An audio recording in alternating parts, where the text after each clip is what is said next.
दशक तक कांग्रेस को मौका दिया या नहीं दिया? दिया है ना? तो हरे कृष्ण हरे हरे तृणमूल घरे घरे हमसे टकराएगा, चूर चूर हो जाएगा। इसको नाबूद करना है और सजा तुमको से आपस खिलाना है। भारत माता की। এই খেলাতে আমরা বলছি আপনাদের হেরে ভূত করে দেব। খেলা হবে 8টা ফেজে। भाई खेल ममता दीदी पश्चिम बंगाल में अगली सरकार भारतीय जनता पार्टी की सरकार बनने जा रही है। আমি শুধু দেখবো কটা গোল আপনারা দিতে পারেন, খেলায় কে জেতে আর খেলায় কে হারে। चुपचाप चुपचाप चुपचाप चुपचाप चुपचाप। ममता दीदी को 10 साल दिया या नहीं दिया?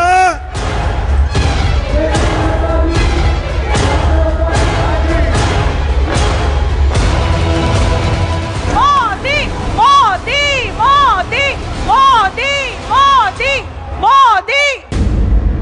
बंगाल में कोई नहीं कम, किसके नारों में ज्यादा दम। অত সোজা খেলা নয়। খেলা মানে কি? আসুন না হয়ে যাক একটা খেলা।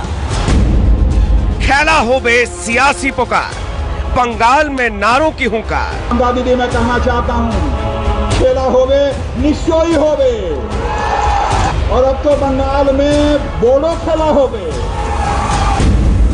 बंग ध्वनि और जतन, नारों में आएगा परिवर्तन। জুড়ে দেখবে সবে দিদি আবার সিএম হবে, গজ্জে বলে লড়াই হবে। এই বাদভাঙা সেই আন্দোলনে বিজেপি গেল পচু বনে, উড়িয়ে দেবার লড়াই হবে। বন্ধু এবার খেলা হবে, তৃণমূলের ভাঙিয়ে নেতা নয় কো সহজ ভোটে জেতা, দিদির ছবি সরবে যাবে বন্ধু সেদিন খেলা হবে। শুধু দাঙ্গাবাজি ও পিসি যাও পিসি যাও পিসি যাও যাও যাও রাস্তা বেহাল বাংলায় আকাল। दुनिया में कोई भी राजनीति बिना नारों के संभव नहीं है, खास तौर से बात जब भारत की हो तो यहाँ नारों की कहानी सदियों पुरानी है। इतिहास उठाकर देखें तो पहले उद्घोष का इस्तेमाल युद्ध जीतने के लिए किया जाता था, फिर चाहे रामायण हो या महाभारत, नारों का इस्तेमाल हर जगह होता रहा है। हालांकि अब इसका इस्तेमाल सियासी जंग जीतने के लिए हो रहा है। না জাগিলে ভারত ললনা, এ ভারত জাগে না জাগে না। कहते हैं चुनाव में जिसका प्रचार ज्यादा धारदार और जिसके नारों में ज्यादा दम होता है, उसकी नैया चुनावी दरिया में आसानी से पार लग जाती है। बंगाल चुनाव में भी कुछ ऐसा ही माहौल दिखाई दे रहा है।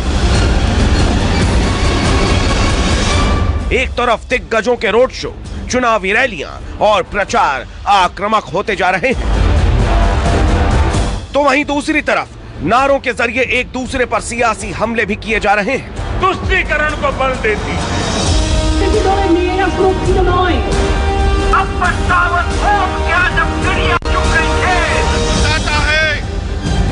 पश्चिम बंगाल के चुनाव में सब कुछ है।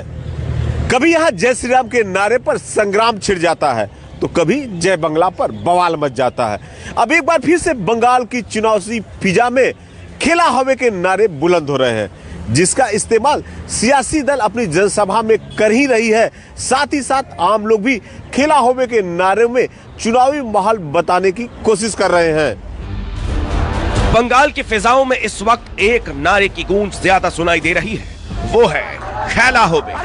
शुरुआत में इस नारे को टीएमसी ने इस्तेमाल किया, जो आम लोगों से लेकर सोशल मीडिया पर छा गया। जब ये नारा काफी पॉपुलर हो गया तो इसका इस्तेमाल सारी पार्टियां करने लगी है। बंधु एबार खेला होवे, तृणमूलेर भांगिए नेता नय को सहज भोटे जेता, दीदी छवि सौरभे जाबे बंधु सेदिन खेला होवे। बीजेपी और मोदी सरकार ने नारों के सहारे ही केंद्र के साथ साथ कई राज्यों में सरकार बना दी। बीजेपी जय श्री राम के नारे का इस्तेमाल चुनाव के वक्त करती है, और ऐसा ही वो बंगाल में भी कर रही है। लेकिन इस बार वो खेला होवे नारे के सहारे भी अपना सियासी समीकरण साध रही है। ममता दीदी कह रही हैं बंगाल में खेला होवे, कहती हैं बंगाल में खेला होवे। लेकिन ममता दीदी मैं कहना चाहता हूं खेला होवे निश्चयी होवे। और अब तो बंगाल में बोडो खेला होवे। मजे की बात तो यह है कि टीएमसी और बीजेपी के साथ साथ कांग्रेस और वाम दल भी इस नारे का इस्तेमाल करते हुए दिखाई दे रहे हैं। आपको बता दें कि इस राजनीतिक पंचलाइन का इस्तेमाल पड़ोसी बांग्लादेश में सबसे पहले किया गया था। उस वक्त वहां की आवामी लीग पार्टी ने चुनाव प्रचार में इसका इस्तेमाल किया था, जिसे इस चुनाव में टीएमसी ने उठा लिया।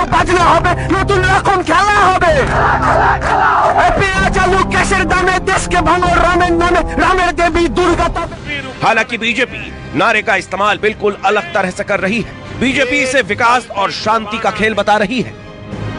भारतीय जनता पार्टी ने मिशेल बंगाल को कामयाब बनाने के लिए राज्य के सियासी मूड के हिसाब से तैयारियां की है। एक तरफ भारतीय जनता पार्टी सुनार बांग्ला से वोटरों को रिझाने की कोशिश में है, तो वहीं टीएमसी भी भारतीय जनता पार्टी से कहीं पीछे नहीं है। जवाब में टीएमसी ने जय बांग्ला का नारा दिया। हालांकि इस पर कुछ विवाद होने के बाद मुख्यमंत्री ममता बनर्जी ने बंग ध्वनि नारे के जरिए प्रचार की धारा को तेज कर दिया है। 2011 से पहले लेफ्ट शासन में टीएमसी ने चुपचाप फूल छाप का नारा दिया था, जिसकी बदौलत टीएमसी बंगाल की सत्ता पर काबिज हो गई। इस बार बीजेपी भी टीएमसी के उसी सियासी समीकरण पर चलती दिखाई दे रही है। इसीलिए बीजेपी ने इस बार चुपचाप कमल छाप का नारा बुलंद कर दिया है। बंगाल में नारों की सियासत शायद देश में सबसे ज्यादा होती है, इसीलिए यहाँ नारे भी सबसे ज्यादा दिए जा रहे हैं। खेला होवे के अलावा भी बंगाल में कई ऐसे नारे हैं जो लोगों की जुबान पर चढ़ चुके हैं। आइए आपको बताते हैं कि बंगाल में बीजेपी और टीएमसी के किन नारों की टक्कर हो रही है। बीजेपी ऐ बार बांग्ला पार्ले सांभला का नारा दे रही है, यानी इस बार बंगाल हो सके तो संभाल। तो वहीं टीएमसी बंग ध्वनि का नारा दे रही है, जिसका मतलब है बंगाल की दहाड़। बीजेपी हरे कृष्ण हरे हरे पद्म फूल घोरे घोरे का नारा दे रही है, यानी हरे कृष्ण हरे हरे कमल का फूल घर घर। तो वहीं टीएमसी बीजेपी बोहिरा गोतो का नारा दे रही है, जिसका मतलब है बीजेपी बाहर से आई पार्टी है। बीजेपी आर नोए अन्याय का नारा दे रही है, जिसका मतलब है अन्याय अब और नहीं। तो वहीं टीएमसी दुआरे दुआरे सरकार, यानी घर घर पहुंच रही सरकार का नारा दे रही है। यानी बंगाल चुनाव भी किसी बॉलीवुड स्क्रिप्ट की तरह है, जिसमें मसाला भी है, जिसमें एक्शन भी है, डायलॉग और नारे भी है। और वो सियासी दल जनता के दलों में उतरेगा जिसके नारे में ज्यादा दम दिखाई देगा और जिसके कथनी और करनी में ज्यादा फर्क नहीं होगा। राजनीति में सबसे ज्यादा कुछ मायने रखता है तो वो है अपने कार्यकर्ताओं में जोश भरना, क्योंकि अगर सेना में ही उत्साह नहीं होगा तो वो युद्ध कैसे जीतेगी। जय बांग्ला। इसीलिए चुनावों में नारों का इस्तेमाल हर पार्टी बड़ी मुखरता से करती है। जय तृणमूल। साथ ही नारा सिर्फ शब्द नहीं होते, बल्कि कुछ शब्दों में एक संदेश होता है, जिसके जरिए पार्टी या संगठन अपने कार्यकर्ताओं और जनता तक अपनी पहुंच बनाती है। नारों के सहारे ही देश में न जाने कितनी सरकारें बनी और कितनी बिगड़ी। कहते हैं एक तलवार का सिपाही सिर्फ एक या दो व्यक्ति से लड़ सकता है, लेकिन अगर एक कलम का सिपाही कोई जबरदस्त नारा लिख दे तो वो पूरे दुश्मन सेना पर भारी पड़ता है। और चुनावों में भी नारों की सियासत बड़ा काम करती है। सिलीगुड़ी से मनु कृष्णा, मुर्शिदाबाद से मनाली दत्ता, आसनसोल से अमरदेव पासवान के साथ मनोज पांडे, न्यूज़ 24 कोलकाता। नमस्कार, मैं हूं मानक गुप्ता। अगर आपको हमारा ये वीडियो पसंद आया हो तो इसे लाइक और शेयर जरूर करें, और हाँ, हमें सब्सक्राइब और फॉलो करना ना भूलें, ताकि आप देश और दुनिया की कोई खबर मिस ना करें। तो जुड़े रहिए हमारे साथ और देखते रहिए न्यूज़ 24।